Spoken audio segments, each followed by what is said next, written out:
Hey, welcome back to another video of AI Basics. In this video, we are going to learn how to use Grammarly with Overleaf.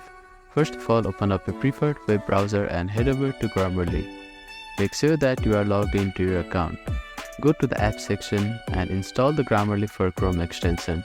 If it is not working properly, you can simply click on reinstall. And you can remove it from Chrome and then add it again. Now, open Overleaf website. Type in overleaf.com on the URL bar. Now open up your project. Here you can see that Grammarly icon. Click on it to use the Grammarly on Overleaf. So that is how you can use Grammarly with Overleaf. Thank you for watching this video. Please do not forget to like, share and subscribe to our channel and comment down if you have any queries.